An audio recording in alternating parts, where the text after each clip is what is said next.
Well, if you watch the History Channel, they say Element 115 is apparently what powers UFOs, Yeah.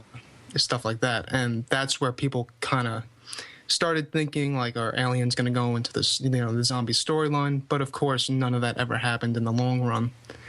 It's probably because Treyarch just wants to stick with, zombie content, not...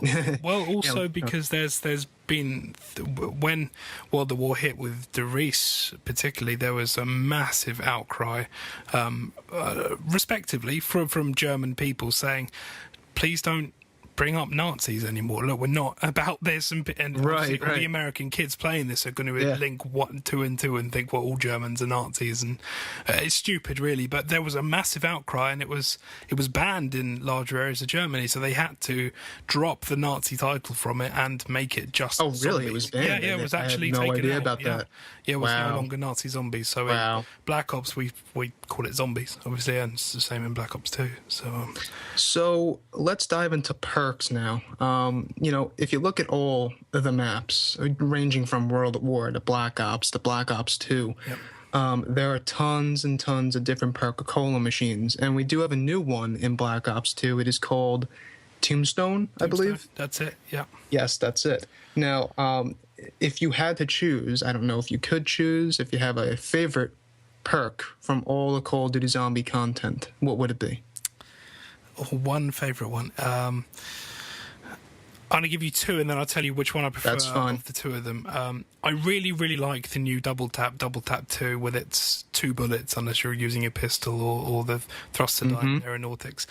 It's really innovative because obviously the original Double Tap, all it did was add a 33.3% recurring fire rate to your gun, so essentially all you would do is run out of ammo quicker. That was the original Double Tap, and it was very useful for pro players who kind of knew what they were doing. They would always get Double Tap first. I always go to Double Tap first. But now in Black Ops 2 with Double Tap 2, we have this ability to fire. When you fire one single bullet, it chains off and it actually fires 2 bullets, which is really cool because it is. For now, you're not actually wasting ammo. You're kind of getting not double mags, but double the power from your gun, which I really like that idea. And there's always this idea called damage aid before, which was never introduced, as well as Candelier and stuff, which would essentially add stopping power to your gun. But I much prefer Double Tap 2 and that take. But I think my favourite perk, regardless of any Call of Duty, is actually Deadshot because... oh, you are totally right with that. I was going to say Mule Kick, but then I thought, well, in terms of how innovative it is, it's not much. All it is a third gun, which you could actually do in World at War anyway. So I'm not too sure that was wonderful. And it's funny that you mentioned Mule Kick because, as we all know, I think they actually had added this perk into all the older World at War maps. They did, yes. Yep. That was a big surprise. I mean, I remember one day I just hopped on the very, very first map, and... wow, it was just sitting there in the corner, and I'm like, what is this doing here? Yeah, that's pretty weird. Yeah. And I searched it up on the internet, and it said that Treyarch updated their maps. They added Mule Kick into, I believe, almost every map. Yeah, is it in every map? I can't remember, to be honest. But not exactly. And it is weird playing those original maps with that extra perk. It does add for an interesting playstyle. What I really hope they would do with the old maps is rotate that perk once a month. Like, say next month in Naxxon Totem, when you go in, the only perk you're going to have is PhD Flopper, or that's useless in Nax. But I mean, it'd be cool. Different. Changes it up. That would be really cool, but they don't have the time, or they don't really care, to be honest. Now they're on with Black Ops 2, so... okay, so let's touch on Easter eggs. Yeah, all right. Let's do it. This is the big one here. All right. Now, Treyarch's form of Easter eggs is a way of telling a story in an indirect manner. You have to find the answers yourself without any help whatsoever. That's it. Now, of course, a lot of people find the help through, internet commentators. They usually find the answers very, very well. They know what they're doing.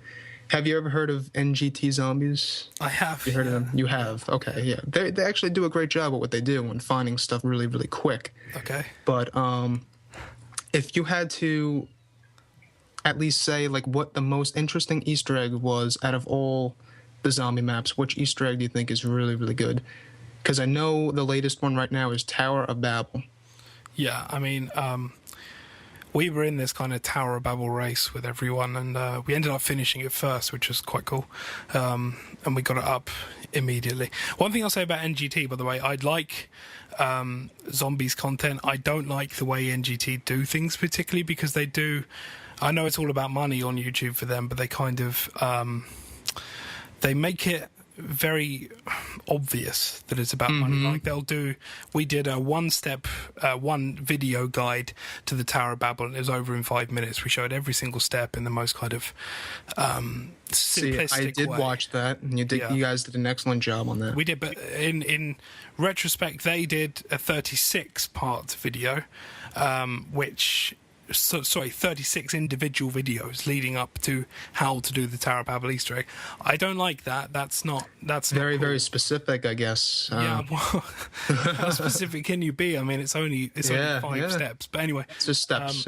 The best Easter egg, I think, is Moon's grand scheme. I think it's excellent. I think the reward was really cool as well. I think, we had Ascension, the Ascension Easter egg, and everyone complained when you just got the death machines at the end, but that is kind of the same outcome for the Moon Easter egg, although you get a couple of cool things happen when you're doing it. For instance, you get to see Samantha, which we never thought we'd see, and then you also get to blow up the larger vicinity in a hollow earth. You actually get to kind of core it out and destroy it, which is really interesting as well. That these are two things which we never even thought Treyarch would ever dream of, but we are presented with both of them. However, the end result is still getting death machines for whatever it's 120 seconds. I can't remember what it is, but that's quite a long time to have them. But it's still not really a reward. I always want to get the Wunderwaffe or a PPSH. I don't know what's wrong with me. I always just expect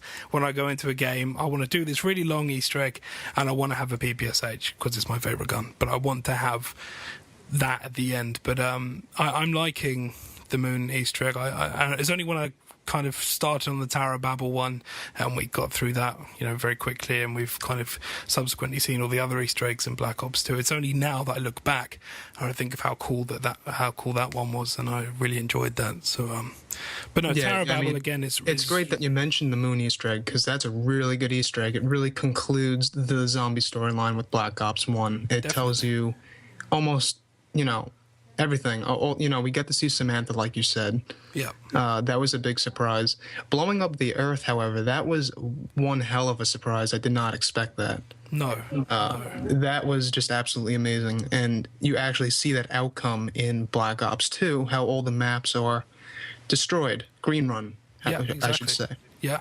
Covered in lava pits and exactly. Now, what do you think about that? The whole lava thing. Do you find that frustrating? How you take some damage all the time? Of course, yeah, it's stupid. But yeah, there are several reasons why they did that. Mainly, they were trying to deal with training in the best, zombie training, and in their best intentions. That was their way of doing it. However, I've already had theories of how to do it properly, and they've kind of tried to implement it in Black Ops 2. Basically, what a zombie circle is? A train. Yeah, you know what a rape train is? Of course. Yeah. Yep.